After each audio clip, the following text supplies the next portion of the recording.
In our last update, Bitcoin was still up there at $91,000, and as long as we remained below that resistance at $94,000, I personally wanted to see lower prices. However, if we did break above that resistance, I mentioned that then looking for retracements and a long position would be fairly logical. However, if we go over to the charts, well, as you can see, we moved up, front shot that resistance, but still we remained below that level and then got reversal to the downside. My first target, as mentioned, was $85,000, but we ended up moving much lower and bottom today around $80,000. So with that said, as usual, before we dive into today's price action and what you can potentially expect next, let me quickly recap what we did. So personally, if you remember, I was in a short position from $105,000, which is why I didn't really have to do much. However, when we dropped while front running my resistance, we then had two conferences to expect to move towards it, in my opinion. The first one was that we had a wickless daily candle at $92,800. When you see a wickless daily candle, these tend to get taken out.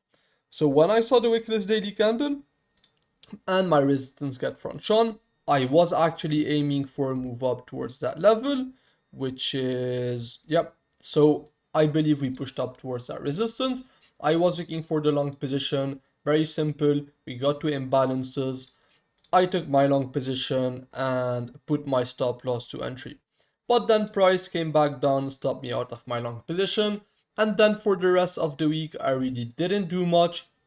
However, as you can see, we did come up to take out the wickless daily candle once again at $92,800. And if you traded it with the imbalances, well, guess what? You had this entire bounce without any imbalances, but then two of them appeared right at the high of the move against the wickless daily candle, and this offered a lower high before a move much lower in the charts. For me, again, not much to do because I was already in a short position. But then for the rest of the week, I didn't really do anything. I just remained short and chill.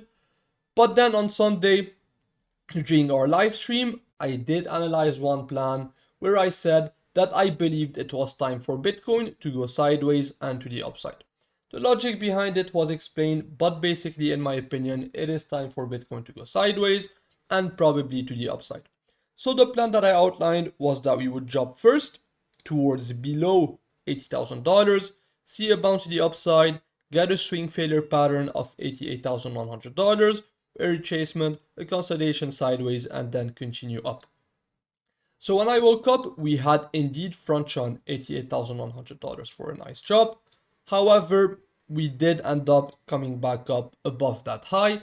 And when someone asked me if shorting 89.7 was a good idea, what I said was that if we got the SFP of 88.1, I wanted to see Bitcoin top out around $89,000, because what did we have below us? We had a wickless daily candle, which we will outline on the chart right now. However, what ended up happening with this $89,000 level? Well, guess what? Let's go over to the chart. We moved above $88,100, and guess where Bitcoin topped out? At $89,000, exactly as predicted. So with that said, even though Sunday's plan did not play out, well, we did get a first nice drop after the front run, I was still able to give a nice short position if anyone was interested at $89,000, which is offering a rejection right now. So with that said, what can you expect next? Well, if you're here on Sunday, I did talk about this below us. We have a wickless daily candle. If I go on the daily chart to show you, we have a wickless daily candle which was put in on Sunday. So to me, this will get taken out very easily. So if we go back on the 12-hour, we don't have anything. Let's see Binance actually. No 12-hour imbalance on Binance. Let's go on the 4-hour. We have a 4-hour imbalance down there. On the 1 hour, we have two imbalances. And on the 30 minutes, we have yet another imbalance. Plus, if you take the volume profile of this range, what you will see is that we had a lot of volume traded down there. So if you put it back a bit in time, the port of control is also in this area. So for myself, what I would like to see on this drop, we could make one more high. Doesn't really matter, but I wouldn't like one more high actually. What I would like to see is for price to come down and take out this wickless daily candle. Now I will change this and put this as an area from the wickless daily at 84.6 down to 84.3. And this should be my support area for this week. So with that said, what we're looking for to the downside will be the support.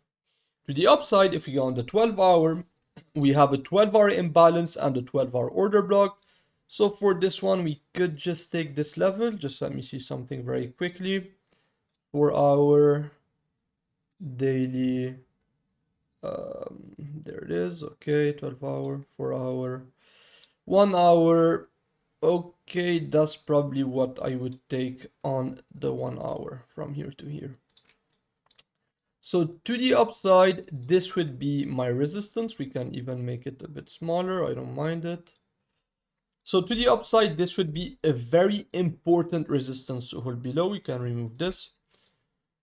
Around 90, so let's call it from $91,300 all the way up to $92,000.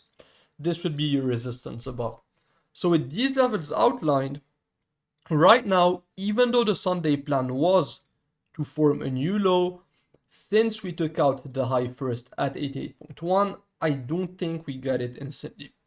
So we have two scenarios in my opinion. The first one is that we jump to the support and then get a bounce towards $92,000. So this would offer a long position. Personally, I would look for longs down there if we have a good reaction. However, the second scenario is that we drop, get a nice reaction still, but then continue to the downside to break this low, break $80,000, and then give us a nice low to rally off of for the rest of the year. Okay. So with that said, that was mainly it for this update. Pretty simple, a quick recap on the higher time frames. I do believe that it is time for Bitcoin to go sideways, which is why I am looking for an intermediate low to be put in. It could be this one, but personally, I don't really like it. I would like to see one more low. So with that said, on the local time frame, we have two levels. We have one below and one above.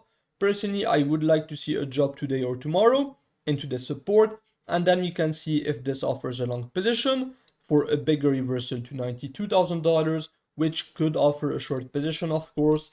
However, on the other hand, if we come down to this level, get a small bounce, but then lose it, personally, I would like to see new lows and a break of $80,000. So with all of this in mind, as usual, if you guys enjoyed this update, don't forget to leave a like and subscribe, and I'll see you in the next one.